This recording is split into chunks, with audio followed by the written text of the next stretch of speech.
Welcome to the Athletic FC podcast with me, Ayo Akinwolere. After 10 years, 13 major honours and 6 Premier League titles, Kevin De Bruyne is leaving Manchester City. So where does he rank amongst the best to play in the Premier League? And how do City go about replacing him? Here with us today, we have our football correspondent, David Ornstein, and Manchester City writer, Sam Lee as well. Sam, Kevin De Bruyne has made the announcement on Friday, prior to the final Manchester derby, which you were at. Roy Keane called it the friendly derby. It wasn't that great to watch. In your opinion, it's not going to live long as one of the more memorable moments, is it? But also, for De Bruyne, it's not really the greatest derby to end his time at Manchester City with, is it? Yeah, somebody got in touch with me about a podcast I do, and he said, have we just watched De Bruyne's testimonial? And that's kind of how it felt. Like, the game was exactly like that. There was no real tension in it. It was a nice sunny day. You know, De Bruyne got on the ball a bit, but you know, if it was a testimonial, they would have found a penalty to give him to slot in. But anything beyond that at the moment look, we can talk and we will talk about how good he's been for so long, but the reason that City have made the decision to move him on is because he's not that player anymore, and we saw that yesterday, really. Yeah, David, were you surprised to hear that announcement on Friday? Because as Sam just said, even if we watched yesterday's match, I mean, it's fair to say De Bruyne has not had a dazzling season at all. And you think about his age profile and you think about the business of football. I mean, was it a surprise for you? He's not had the best of seasons by his standards or City's, and that's influenced by his injury record over the last couple of seasons and Father Time. The passage of years, of miles on the clock, of age, and it seems to have been handled in a pretty mature way. Was I shocked? Not particularly. It's around this time of the year that we start to hear these things about players at multiple clubs, especially when their contracts are drawing towards a close. In the case of, say, Virgil van Dijk and Mo Salah at Liverpool, we've been hearing positive noises about contract renewals and optimism for some time. That hasn't been the case with Kevin De Bruyne. And so you kind of get a sense of the direction of travel for quite some months when you're in our position. We reported quite a while ago that he had multiple options, such as the MLS, Saudi Arabia, maybe Europe, and staying at City. And I don't know, the more people you spoke to, the more it felt like a clean break was coming. Okay, Pep Guardiola stayed on, but this is going to be a summer of significant change at Manchester City. They've got a new sporting director who has actually now started, I believe. And, we're going to see some departures, we're going to see some arrivals. And Kevin De Bruyne bidding farewell, I don't think it felt unnatural, to be honest. I think it's something that probably was acknowledged by all parties. They're grown up about these things. I think the conversations behind the scenes have been taking place for quite some time. I'm not aware of any animosity. It seems to be pretty amicable. Sam may know more on who sort of drove it. It's the end of an era. It's quite sad. Got amazing memories of Kevin De Bruyne on the whole. Some difficult moments too. It was sad. Seeing his injuries and the anguish on his face. He's such a winner. He's a very bad loser, and I say that in the nicest possible way. And he's done more of the opposite. He's been a great success. He's proved a lot of people wrong after his time at Chelsea, and there are not many people at and around Manchester City, of their fan base, of other fan bases and other clubs who don't hold him in the highest regard and with the utmost of respect. Yeah, absolutely spot on, David. Sam, on that point, who drove it? And also, City parting with a proper legend of the club. Pep Guardiola spoke lightly about potentially them giving him a statue. He's of that stature at City and what they've represented for the last 10 or so years. How difficult would that decision have been to make? I think that's why you've got people involved in these decisions that can look at it with cold eyes. It would have been difficult in that sense. Guardiola talked on Friday about so many different things, the statue. And, Guardiola said it was, him and Cheeky Begiristain, the sporting director. But he talked about, we've been together, apart from international breaks, apart from, holidays and stuff, we've been together, every day for 10 years. And all the ups and downs and, how close they must be. So in that respect, yeah, they've been through so much together.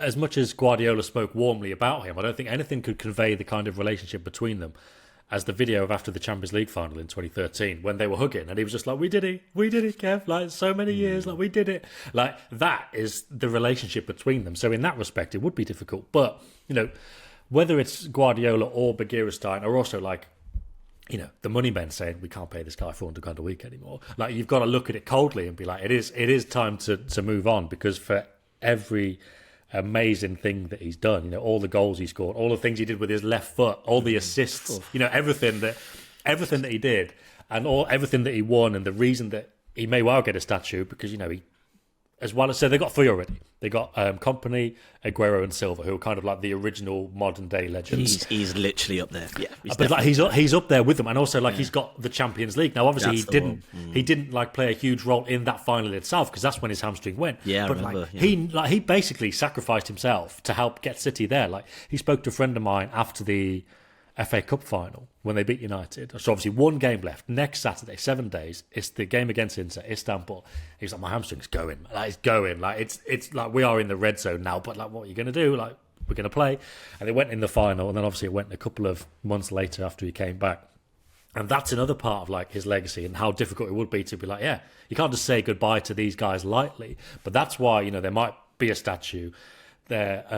He's going to get a big send-off. He's getting the love from the crowd. After the derby yesterday, the fans were chanting his name. He was waving to them, that kind of stuff.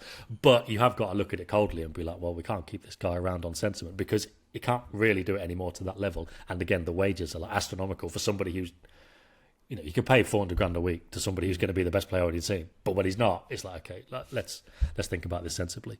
Yeah. Do you know what this means for him for the Club World Cup, David? Is his contract up before, after, or just before? Because I know there's also a particular transfer window that they've introduced for that period of time. But like, do we know whether or not he can stay on for an extra 2 weeks, for instance, with Manchester City?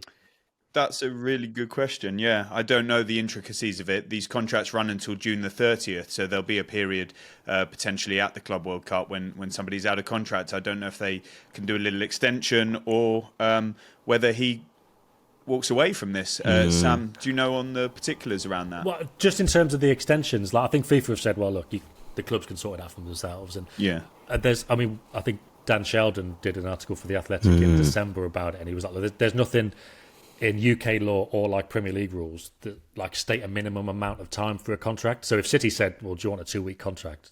They go, yeah, and he wanted to do it, then that would be possible. So he could sign an extension until the middle of July. As it stands, like you say, June 30th is when the contract would expire. That would be enough for him to play the group stages at the Club World Cup. But if he wanted to stay for the whole Club World Cup, or if he wanted to go there at all, and City did go beyond June the 30th, they could theoretically offer him that 2-week extension. I can't imagine they would do it on a technicality. He plays a bit of it and then he departs. It's surely, if he's in, yeah. they find a contractual way to make it possible. Sam, do you think he wants to play it? Do we have a sense on that? Because I've seen some commentary sort of saying the sort of person Kevin De Bruyne is, the season will end and he'll go off into the sunset and consider his next steps. He won't put his body at risk. But on the flip side, it's a major tournament and it could be the kind of, not the crowning glory, but the sort of bit of a cherry on the cake, the final goodbye at this different tournament that City can attack in terms of, it's not a new competition, but it's in a new format. Look, at this stage, I'm not sure, but I think it's a really interesting question in terms of like a lot of City players. Because like, let's say Edison goes this summer. He wanted to go last summer. Nobody would meet his valuation. I mean, Bernardo Silva, every summer there's like, he He's could linked go, with but nobody somewhere else, matches isn't it. he? Yeah. But yeah, exactly. But it's like, well, if this guys were to go, would they think, well, I don't want to kind of give up my summer and then, potentially play until like early July or even like middle of July if they get to the final, and then go and join somebody else's pre-season and then start the season again. And because they might think in that frame of mind, or they might think, well, I'm a City player and I want to help my teammates and help the lads win another trophy. I think it's just going to be like highly individualised situations and scenarios. And like the fact that we don't know yet, I mean, in terms of this decision, it feels like, and I don't know, but it feels like obviously City told De Bruyne what the decision was. It feels like maybe the timing of his statement caught them out a bit, because City's statement to go along with it wasn't like the big all singing, all dancing, like let's say celebrate Kevin De Bruyne. Like we got all his content ready to go. It was it felt like it was 6 paragraphs. It felt like they had to put it together quickly. Guardiola was like 15 minutes late for the press conference because De Bruyne announced it at like 12. The press conference is supposed to start at 12:30. And just little things like that, you think maybe they didn't know he was going to announce it then. So maybe he hasn't had time to think yet, like, oh, I can move to this club, but when am I actually going to do it? And then he maybe needs to decide, will it be at the end of the domestic season or will I actually stay? And also, if the clubs wanted to sign him, they might say, well, no, we do want you from July the 1st. So then, I don't know, would he go and play? Would he then do that halfway house kind of thing of playing the group stage and then go to? It seems unusual, but these are things that they're going to have to work out for themselves, really. Yeah, they are. They're going to have to talk it through in these next days and weeks, because what Sam lays out there about the announcement reminds me of Wenger's departure from Arsenal, where everybody kind of knew it was coming to this point, but who was actually going to sort of pull the plug and who was going to announce it? And Wenger, I think, came out with a short statement on the Arsenal website. And there wasn't kind of this ceremonial outpouring. It then triggered a series of events and they started putting preparations on for the final game of the season. But that shows that these things behind the scenes are maybe not quite as coordinated. It was the same with Pep, actually. Yeah. It was Pellegrini who said, I want to kind of get ahead of this. And because this is a proper tangent, but like it was basically the last day of the transfer window. Pellegrini never said anything. City weren't signing anybody. We were like, this is going to be the deadest kind of press conference ever. And we've been asking about his future all season. He never said anything, so not going to ask today. I think City would have quite liked for us to ask, because then he could have said, actually, yeah, I'm going to leave at the end of the season. But it got to the stage where, went through the press conference, nothing happened. He was on his way out, and he turned around on his way out of the door and said, actually, I've got an announcement to make. Like, at the end of the season, I'm finishing my contract. And it's like, wow, okay. And then you get to the bottom of this, you walk out of the press room, which is upstairs, and City had people there handing out a statement, and it said, I'm kind of getting goosebumps now, remembering it. It was like, we can confirm that Pep Guardiola will be taking over from the end of the season. It's like, no way. No way. And I think that was because the seeds for him to turn around. Because they obviously agreed with Pep, and Pellegrini's like, you know what, like, I don't want to be the sitting duck here. Like I've got to have some control over this. So I want to tell the world now we're going to kind of do it on my terms, kind of thing. But it was quite messy because nobody asked him during the press conference. Yeah, David, you do think about this. Like everyone's got their own little agenda in a weird way, and obviously, like clubs have got their idea of what they want. But also, we forget there are individuals involved in this. In the case of Kevin De Bruyne, perhaps there was something inside him. It was like, I've just got to let people know. But he hadn't even spoken to the club. It's really fascinating because we do have this sort of idea that football clubs are these well sort of structured, organised spaces. But there we have it again. Clubs not ready, but players ready. And they just go about and do whatever they need to do.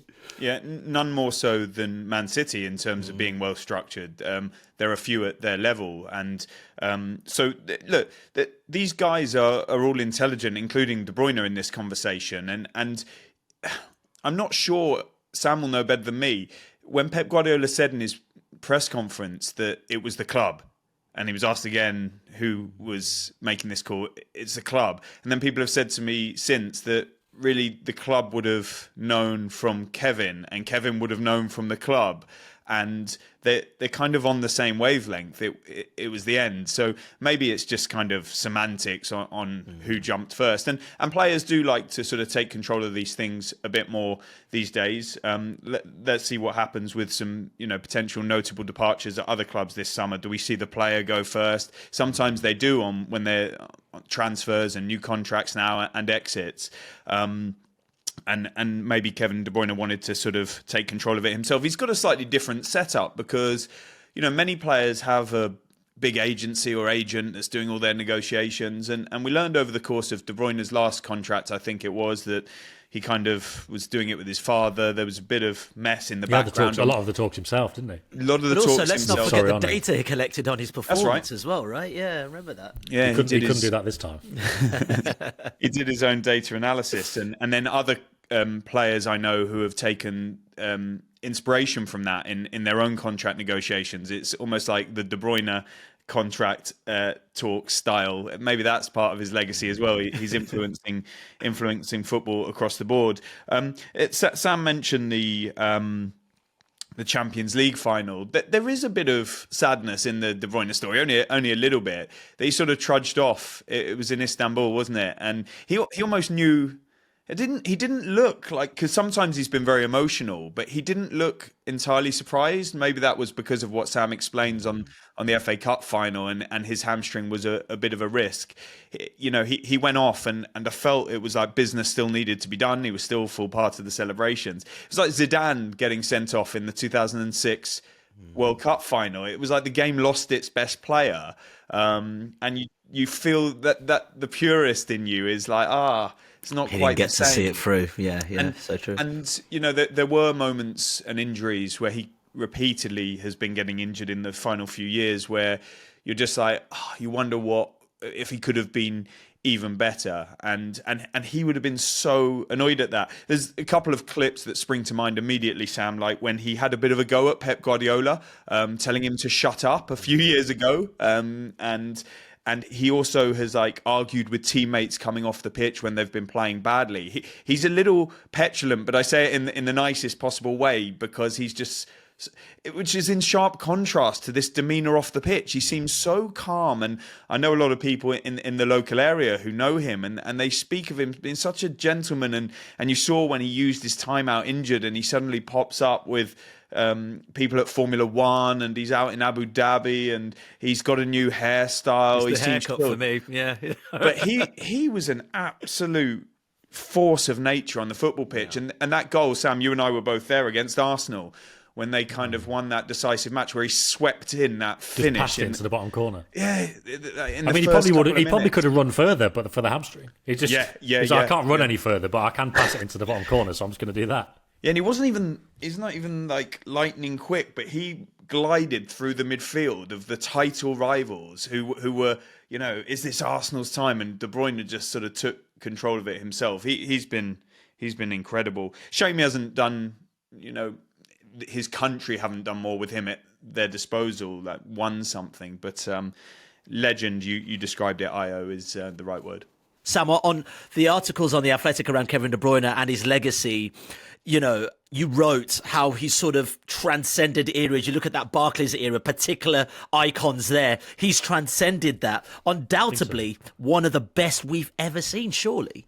Well, I think so. I mean, I did write in the article, because in my case, I was growing up at that point. But I know that some of the more experienced journalists that I work with on the Manchester patch, they were starting out in like the early 2000s. So it's like, either way, we were either working it or watching it. And it's like, there's like a glass ceiling of like, right, it's Gerrard, it's Lampard, it's Henry, it's Roy Keane, it's Vieira, Paul Scholes, Giggs, Alan Shearer. And like, I don't know who would have been the most recent of those to retire, but maybe Lampard.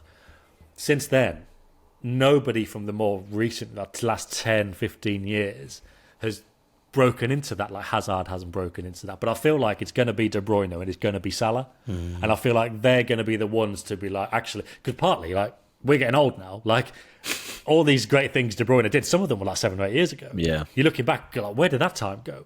But he's also got that kind of nostalgia element on his side, but also the quality to be like, yeah, this guy is in the conversation with like Lampard and Gerrard, and like, but we're still stuck on these talking points from about 20 years ago, like Keane or Vieira, Lampard or Gerrard. It's like, and then where does Scholes sit and all that? It's like it doesn't matter now. Let's just put De Bruyne in, and we can kind of have that conversation later. But yeah, I feel like just because of how good him and Salah have been, they will enter into that debate that nobody else has managed in the last 10 years. David Silva's left City. City fans love him, but he never quite got that wider recognition. Aguero got it a bit more in later years. But I don't think, when he left, people are maybe he's the best overseas player in Premier League history. But I feel like that's died down now. I know Carragher, I think, said the same about De Bruyne now, but I feel like that might endure a bit more. If we're having these conversations in 5 years, I still feel like De Bruyne and soon Salah will be in that. And like, obviously, it's just hugely deserved because, obviously the City team itself, probably the best team in the Premier League era. Yeah, he is in the pantheon of greats. There's no doubt about it. And when you read those numbers, when you think about the longevity of his brilliance, despite the injuries, and the background of it not going so well at Chelsea, rebuilding at Wolfsburg, and then hitting the ground running with really high expectations. There was a lot of quality around him. And City's success was not only on him, although he did carry the team at times. When you look at those goal scoring and assist figures, I remember in the 90s growing up watching football, when somebody, and it would always be a striker, got to 100 goals, they would bring out a video or later a DVD marking it. But he's a midfielder, he's a playmaker, and he's surpassed that number. He's also surpassed it easily on assists. His trophies are better than most. Like on a top trumps card now, he would win on every category. He, has starred in some of their most iconic performances. Real Madrid in the Champions League, 4-0. I mean, it was Silva who got a couple of goals that night, but De Bruyne made Manchester City tick, because some of the greatest players get accused of not turning up in the biggest matches. And we've talked about how he was afflicted by injury in the Champions League final, but that I'll never forget that 4-0. It was just remarkable. He's also like a brilliant guy, clearly. And, Sam talks about Salah too. They are not the flashiest players in football by a long way. They don't, of course they have egos, like doesn't everybody, but not in a negative way. They're not sort of falling into the modern stereotype of the flashiest of cars and the most flamboyant of tattoos and dress senses. Like, you would easily see a De Bruyne and a Salah, they live in the same area, down at the parks the following morning, pushing their kids on the swings, having starred in a man of the match performance in the Champions League or Premier League to inspire their team towards titles. So De Bruyne has had it all, and he's probably been the symbol of the Pep Guardiola era, even though he predated him. He's been the consistent, whereas great players have come and gone. And you could say unfair on the likes of Bernardo Silva, because he's done incredible things, but he's often wanted to leave and it hasn't happened. There's been no real suggestion of De Bruyne leaving, wanting to leave, being poached. He's been there, and he's the sort of player that maybe, and I don't say this with any disrespect at all, if he was at a Liverpool, a Manchester United, an Arsenal, maybe he would get more headlines. Maybe he would be held up in brighter lights, because City's success is still maybe a more modern phenomenon for many fans and audiences and sections of the media. There's the charges situation around them that in some people's minds put a bit of an asterisk around it all. There's a bit of jealousy out there, no doubt. And so, despite us rightly lavishing him with praise, perhaps it could be even greater, and in time we'll probably reflect on it in a more spectacular way. Well, amongst those watching at Old Trafford on Sunday was Manchester City's incoming director of football, Hugo Viana. David, there's a fair bit of work to do, but surely replacing De Bruyne has to be top of that priorities list. Yep, this position is at the forefront of the minds of the Manchester City decision makers. Viana will be in that sort of brains trust alongside Pep Guardiola, and also Cheeky Begiristain for a few more months as this transition plays out, which I think City feel has been done perfectly so far and very smoothly, especially when you compare to how some clubs lose a sporting director and take a long time to replace them because of recruitment processes, etc. This has been pretty slick. But it doesn't mean it's easy at all. It's incredibly difficult. I guess City have been playing quite often without De Bruyne for the last couple of seasons, and therefore they've had to try and find solutions to this point. Okay, this season hasn't gone well. Last season did. And they've got two main options: is internal solutions, which you'd immediately think towards Phil Foden. Is this his moment to step up? It's been a difficult time for him as well. But is this sort of his complete coming of age, and they look to recruit in a slightly different position, say a wider player who comes inside and helps complement it, a new sort of way of playing under largely existing players with some additions elsewhere? Or do you replace like for like? Let's not compare people to De Bruyne directly, but in that specific position using the transfer market. I think they're in the process now of considering both options. They would have been for some time, because this won't have taken them internally by complete shock. It was always a possibility that he'd be going. So when you look externally, they'll be surveying the best number 10s in the Premier League, the best number 10s on the continent. In the Premier League, I think among the names, they'll be looking at Morgan Gibbs-White. You'd be mad not to. He's done fantastically at Nottingham Forest. Let's see if he's a player they would countenance the departure of in the summer window. If they would, then City and a number of others would be looking at that situation very closely, I'm sure. On the continent, the name that gets linked most heavily to City is Florian Wirtz at Bayer Leverkusen. Maybe that comes down to the price. If it's realistic, I'm sure City will be in the mix. If it's not, then they won't. Maybe he'll renew, maybe he'll go elsewhere. What we do know about City is they'll have their lists. They'll have done an unbelievable amount of work prior to Viana's arrival, since Viana's been in this sort of hybrid role, and now he's in pretty much full time. Yeah, how important is this replacement, Sam?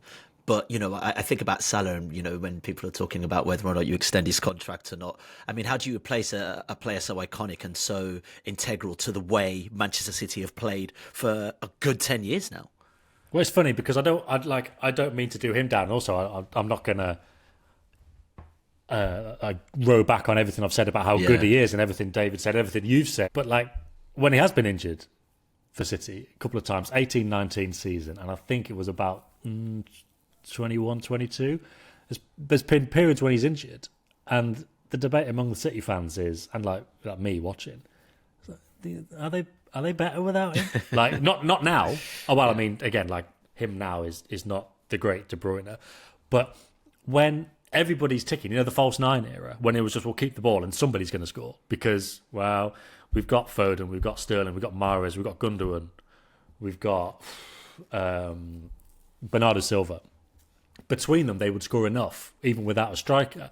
And when they didn't have De Bruyne, they would just keep the ball that extra bit better, whether it was Fernandinho or Rodri holding midfield, and then they just play Bernardo Silva and Gundogan, and it'd be more passes, and then Foden would drop in from false nine, and it's more passes, it's more control, and it's like, this looks pretty good, you know, like this is all right. And it was never, the biggest takeaway from that was, this is how good City are, that they might arguably be better, or at least they can play equally brilliantly without De Bruyne. It's not, De Bruyne is not that important after all. It's not, he's super important. It's just, this team is exceptional. Now, we can't go into next season confident that that's going to be the case, because, you know, we'd be kind of foolish to assume that everyone's necessarily going to go back to their best level. I think, you know, Bernardo Silva should still be there, and I still think he'll be a great asset to them in a much more solid team after he's had a break and everything. Foden as well, similar. But it's like, I don't think, like I said earlier, you don't necessarily replace these players, you just do things in a different way. And okay, if you want somebody who's going to be like Gibbs White or Wirtz and like carry the ball and be creative, that is one way to replace them. But you don't necessarily have to have that guy in the team. If you go back to the control days, and look, when they signed Haaland, they were like, okay, well, we need this extra man because it's not Foden dropping off anymore because Haaland can't play in the same way. So it's going to be Stones stepping up from centre-back. And then it was like, okay, well, Guardiola's going to go super high. Like, they always find a way to do it, and now it's like the right-back going into midfield, whatever. As long as they can do that and they can control a game and they've got enough people with goal threat, because if you look around the team now, I mentioned all those players any could score. Now it's Doku, now it's Grealish, now it's Savinho. They've got like 5 goals between them. And Savinho and Grealish have got 1 each in the Premier League. Foden's got 7, but 6 of them came in 4 games in January. So like, right now you can't do that. But next season, as long as they go back to pass, control, okay, somebody's got the ball, goal, they can do it that way. Because as much as De Bruyne has been, everything we've said, they've never like relied on him. They've never massively struggled when he's been out of the team. It's not because he's not as good as we've just said. It's because City have been exceptional, and that's how they can kind of build their future. They don't need that kind of player. They don't need it. It'd be great if they got one, but they don't need it. we've spoken about De Bruyne and potential replacing him. I'm just thinking about the business City have already done, David. It's still going to be a decent summer for them as well, with some incomings, if not replacing De Bruyne being a priority. But any whispers of anyone they might be looking at, or positions in particular they might be thinking about? I think this will be first and foremost their priority, that role in the team.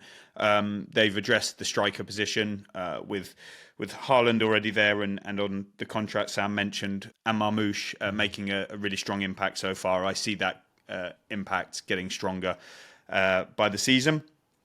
Those wide positions have been addressed to a certain extent in terms of Doku, and I know his form has fluctuated, but there's a brilliant player there, and I'm sure they'll try and harness that even further.